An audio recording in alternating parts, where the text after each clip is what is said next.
Hi all കാറ്റും മഴയൊക്കെ കഴിഞ്ഞ് മുറ്റത്തേക്ക് നോക്കിയപ്പോൾ മാവിൻ്റെ ചോട്ടിൽ 3-4 മാങ്ങകൾ വീണെടുക്കണം. എന്നാൽ പിന്നെ ഇതുകൊണ്ടൊരു മാംഗോ സാക്ക് ഉണ്ടാക്കി വയ്ക്കാമല്ലോ എന്ന് വിചാരിച്ച്. അതിനായിട്ട് ഞാനൊരു 4 മാംഗോ എടുത്തിട്ടുണ്ട്. അത് തൊലിയൊക്കെ കളഞ്ഞ് കട്ട് ചെയ്ത് വെച്ചിട്ടുണ്ട്. അതിലേക്ക് ഞാൻ ഇട്ടെടുക്കണം, അത്ര അളവൊന്നുമില്ല കേട്ടോ. ചൗരി കുതിർക്കാൻ വെച്ചിട്ടുണ്ട്. ഒരു 10-15 മിനിറ്റ് ഞാനിങ്ങനെ കുതിർക്കാൻ വെച്ചിട്ടുണ്ട്. അതിന് ശേഷം നന്നായിട്ട് തിളപ്പിച്ചെടുക്കണം. ട്രാൻസ്പെറൻ്റ് ആവണ വരെ തിളപ്പിക്കണം.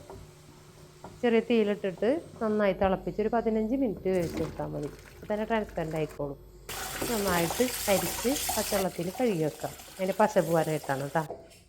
അപ്പോൾ നമുക്ക് മിക്സിയുടെ ജാറിൽ ഈ അരിഞ്ഞ് വെച്ചിരിക്കുന്ന മാങ്ങയും മധുരത്തിന് ആവശ്യത്തിനുള്ള കണ്ടൻസ്ഡ് മിൽക്കും കൂടിയിട്ട്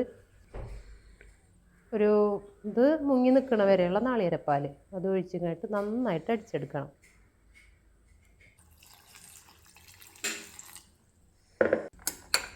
ഇതിലേക്ക് മാറ്റി വെച്ചിട്ടുള്ള ചവ്വരി നിറച്ച് കൊടുക്കുക.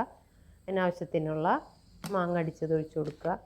മിക്സ് ചെയ്യുക. അതിലേക്ക് ഐസ് ക്യൂബ് ഇട്ട് കുറച്ച് മാങ്ങ കഷ്ണങ്ങൾ മേലെ ഇട്ട് കഴിഞ്ഞിട്ടൊന്ന് അടിപൊളിയാക്കി എടുക്കാം. നമുക്ക് ഒരു ഭംഗിക്കായിട്ട് ഞാൻ 2 മാവിൻ്റെ ഇലയൊക്കെ കുത്തി വെച്ചിട്ടുണ്ട്.